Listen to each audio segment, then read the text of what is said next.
Pada bagian 2 dari seri vlog bangun rumah dari Kafling ini, kita masuk ke tahap pembuatan IMB dan persiapan pasokan listrik serta air bagi site project kita. Kita sebagai pemilik project pada dasarnya hanya cukup menyiapkan desain atau layout kasar dari lokasi site yang akan dibangun. Ini adalah list dokumen yang harus dipersiapkan dalam pembuatan IMB. Syarat-syarat pembuatan IMB memang banyak sekali, maka sejak awal kami memang sudah menetapkan bahwa kami tidak akan mengurus sendiri. Juga karena kami berpengalaman dalam mengurus IMB bangunan di kantor, butuh effort dan waktu yang cukup banyak. Jadi sejak awal kami sudah fokus saja kepada pemilihan jasa pengurusan IMB yang mengcover kota tempat domisili kita atau lokasi proyeknya ada di mana gitu ya, tentunya yang amanah ya. Secara umum besaran biaya pengurusan IMB itu sangat tergantung pada luasan bangunan yang akan dibuat. Saat memasukkan berkas awal kami bayar dulu DP 50% dari total biaya pengurusan IMB. Kemudian sisa 50%-nya lagi nanti setelah IMB-nya jadi. Ukuran IMB-nya jadi adalah setelah pengurus IMB tersebut berfoto selfie dengan sambil memegang IMB kita.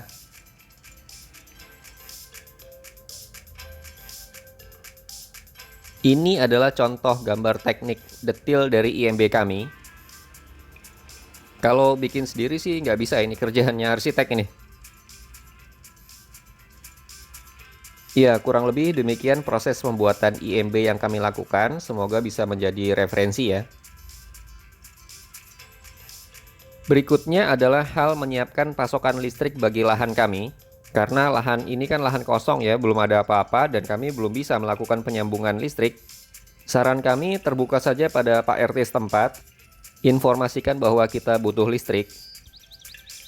Ya udah bilang kemarin. Ya, Ya, Pak RT juga udah ya, bilang. ya Pak RT. Ya Pak, makasih ya Pak, saya isiin ini.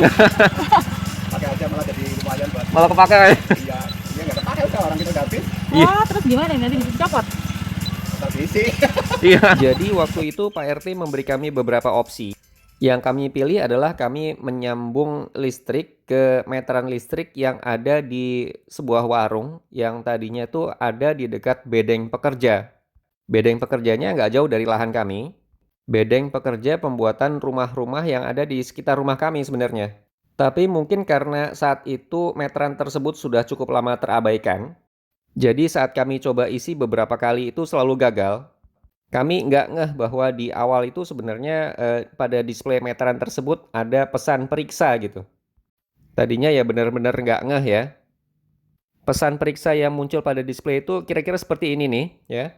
Kami lalu menelepon ke call center PLN 123 lalu ikuti saran yang kami terima dari sana. Kemudian kami diberikan solusi via WA. Tinggal diikuti saja step by step-nya. Mulai dari mematikan MCB dan lain-lain ya, ikuti saja. Input 3 0 1 9 0 6 75 39 87 963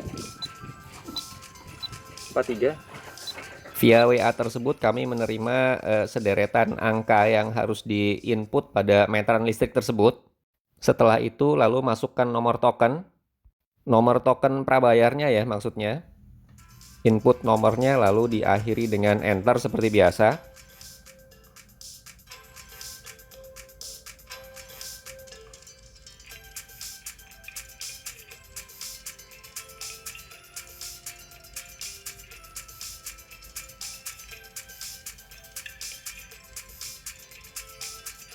Ya, enter di sini, lalu terakhir naikkan MCB.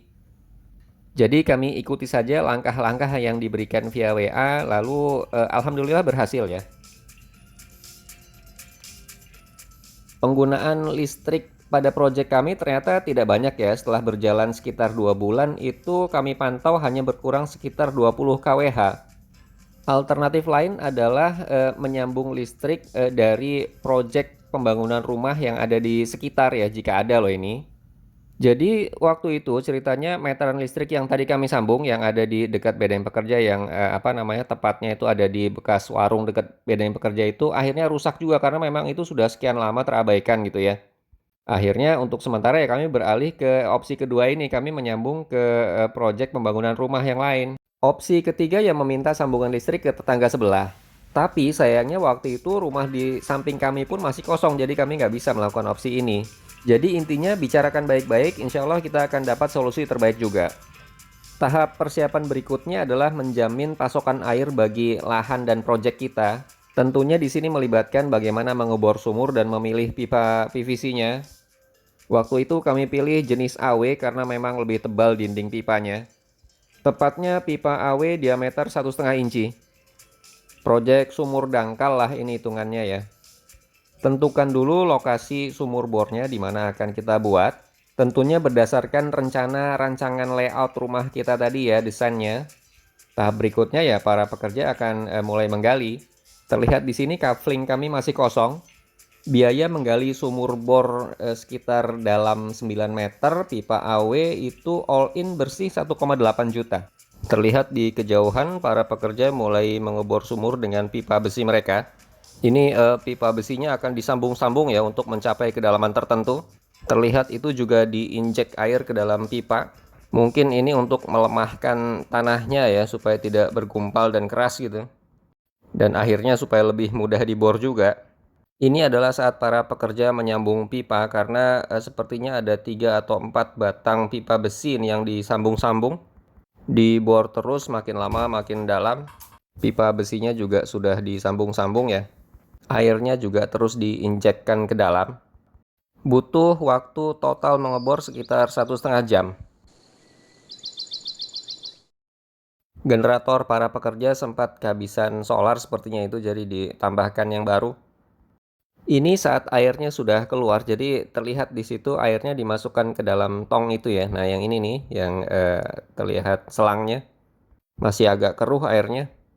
Masih terlihat hitam karena cukup banyak pasirnya. Lama-lama nanti akan lebih jernih dan kian jernih. Jadi ya airnya dipompa dulu terus-menerus keluar supaya pasirnya habis. Terus ditunggu saja begitu sementara generatornya tetap dinyalakan. Kalau ini setelah sekitar 15 menit 20 menit lah terlihat airnya sudah mulai jernih ya, lebih jernih, jauh lebih jernih daripada tadi saat awalnya.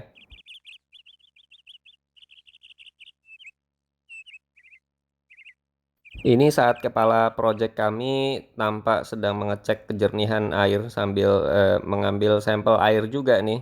Kemudian sampel air di dalam botol itu akan kami diamkan, diendapkan gitu.